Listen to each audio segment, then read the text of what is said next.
Hey, ladies and gentlemen, once again, welcome to our channel. If you're watching this channel for the first time, always feel welcome to this channel. And as obvious in this channel, we start with the day's phrase.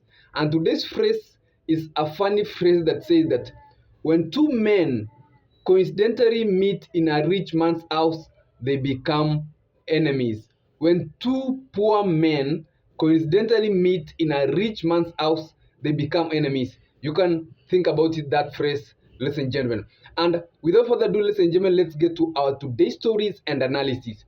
The first story of the day is that Simba Arati is the deputy chairperson of ODM party. And Simba Arati has found himself in a very difficult situation, especially in consideration of the 2027 general election. Remember that Kisii region, as we're speaking right now, is solidly locked behind one Fred Okengo Matiangi, who they are fronted to run for presidency in 2027.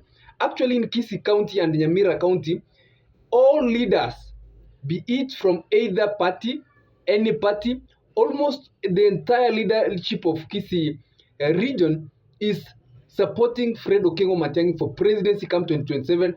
And whenever they are moving in functions, in funerals, in churches, they are rallying support for Fred Matiangi. So the big question for Simba Arati is that, will Simba Arati stand with Raila Odinga, or will Simba Arati stand with Fred Okengo Matiangi? So even though for some instances Simba Arati has come out to support Fred Matiangi, but come 2027, Simba Arati will be making a very tough choice, especially now that we are seeing the alignment of different coalition. Remember that President Ruto came out and said that he's going to form, in the line of forming a coalition or extending the broad-based government with Raila Odinga, which will lead especially into a coalition as we are approaching the election of 2027. So if ODM is going to support Ruto, who is in UDA, it means automatically that Simba Arati, who is the governor Kisii County, will be meant or will be forced to support his party leader, who is Raila Odinga, who will be supporting President Ruto. But what's now complicated here is that the same Simba Arati as a candidate from Kisii region, Fred Okengo Matiangi, who is going to run for presidency come 2027. And Fred Okengo Matiangi will be running under the Jubilee ticket, while Simba Arati is the governor of Kisii County under the ODM ticket that is likely to support President Ruto come 2027. Ladies and gentlemen, this is the very tough choice that Simba Arati will make. Number one, will Simba Arati get re-elected if he runs under an ODM ticket for Kisii governorship, while the ODM party will support President Ruto?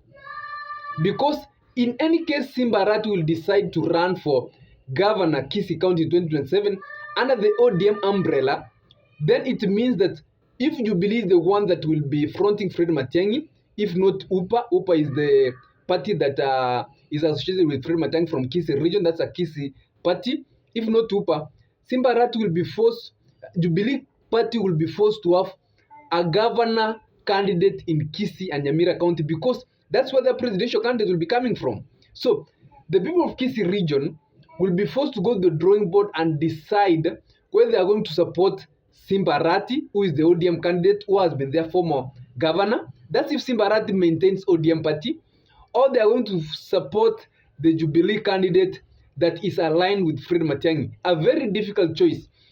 And I think it's now time that Simba Arati decides when it comes to 2027 and leave ODM party. But can that really happen? The other day when Raila Odinga lost the African Union chair seat, he traveled to Dubai. And the inner circle of his friends who went to him to Dubai, maybe to deliberate on 1, 2, 3 issues, considering what's happening in the politics of the country, was Simba Arati. Also, we had Junet Mohammed and we had Ali Hassan Joe of Mombasa. These are the closest allies of Raila Odinga. And you can understand that it's Raila Odinga who has helped Simba Arati to rise in politics. All the way from the nominated MCA, came to the MP in Nairobi, where he used the ODM ticket, came to Kisii governor. It's because of the influence of Raila Odinga. Will Simba Arati betray Raila Odinga if Raila Odinga insists to front him as the ODM governor candidate of Kisii County? Or will Simba Arati stand with the people of Kisii region, support Fred Matiangi, and jump to an Kisii affiliated party, maybe UPA, all used to believe that will be fronting Fred Matiangi? These are the very difficult choices that are at the ground right now for Simba Arati. And the Kisii people are asking what really Simba Arati is the governor of Kisii is thinking, because he is with Raila Odinga. Raila Odinga is showing all interest of supporting President Ruto. I think the best thing that can happen for Simba Arati if Raila Odinga doesn't support President Ruto. But if Raila Odinga goes on with the support of President Ruto, then things are going to get very, very difficult, and he has to make that difficult choice of either to stand with Raila Odinga, who has helped him in his political career, or come out and stand with the people of Kisii, who have at this time decided to support Fred Okengo Matiangi. In other stories, ladies and gentlemen, is that the other day there was a meeting of Nyamira Council of Elders who came out together to agree that in 2027 they are going to support Fred Matiangi for presidency. And as I have told you earlier, is that Kisii, for the first time, like the times of Nyachai, if you were in the times of Nyachai, when Nyachai ran for presidency, this is what is on the ground of the Gusii Nyamira region. This electorate of this region are fully behind Fred Matiangi. And in 2022, Kisii recorded a voter turnout of about 700,000 votes. Those are the votes that were voted between both Raila Odinga and William Samoei Ruto. So the voters that turnout was 700,000 votes. So if this turnout increases in 2027, then we expect it, because Kisii County is going to, Kisii region is going to have their candidate as a presidential candidate. That's Fred Matiangi. If he goes all the way to running for presidency, then with that being excited that they have a presidential candidate, they'll, number one, increase the registration of voters. Number two, increase the voter turnout in 2027. So I expect that Kisii vote is going to go up to 1 million votes. And I can assure you that Fred Matiangi is going to get 90% of these votes from Kisii region. So Fred Matiangi is going to enjoy almost this 1 million votes from Kisii region. And Kisii region has people outside in diaspora. We have Kisiis everywhere in the country. If you go to the coast, Mombasa Kisiis have been making Simba Arati the MP. Previously, Nairobi, Kisiis are the one who have been making Simba Arati the MP when he was running for the MP in Dagoretti North. So Kisiis are everywhere. And the numbers outside Kisii and Nyamira region are also not less numbers. They are significant numbers. So the numbers of Kisii people in the country can go up to 1.5 million votes. I think it's a good number in regard to Fred Okengo Matiangi running for presidency and seeking other alternative partners. That put aside, remember that Fred Matiangi is a guy who has that national outlook. He has that national outlook because he is the cabinet secretary who is remembered to have served very, very effective. Other than Michuki, who is remembered to have done very well especially in transport, Fred Okengo Matiangi is the MCS who also has performed very well in some sectors when he served as CS under Uhuru regime. He is the one who streamlined the Ministry of Education, stopping things like cheating of examination, and changed the buses that we are seeing that are in yellow color. That was an initiative of Fred Matiangi, just to ensure that school students are easily protected in terms of transport and safety. And he also performed well in the ICT ministry.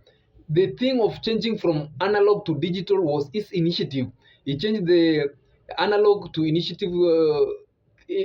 digital initiative was his agenda. So Fred Matiangi performance is not in doubt to many Kenyans. And if we are not going to have a new face that will attract especially the Gen Zs, then majority of them are going to consider Fred Matiangi for the vote of 2027. In any case, he is going to stand. And ladies and gentlemen, I'll be doing a different video to analyze on the numbers. of different coalitions. So if you're watching this channel, remember that to consider always following and consider always subscribing, so that whenever I'm doing such a video, you're informed. I'll be doing that video of numbers of different coalition that's between Raila Odinga and President Ruto. If that coalition exists, what are their numbers? What are the chances that the people of Western who are supporting Raila Odinga will support President Ruto? Which numbers is Raila Odinga going to lose if Kalonzo Musyoka is going to not be in his side this round time if he supports President Ruto? I'll be analyzing that and I'll be bringing it to you, but always remember to subscribe. And this is but my only opinion. You can tell me what you think in the comment section. I'll take my time to read and give you a response. Otherwise, ladies and gentlemen, have a nice day and stay safe whenever you are.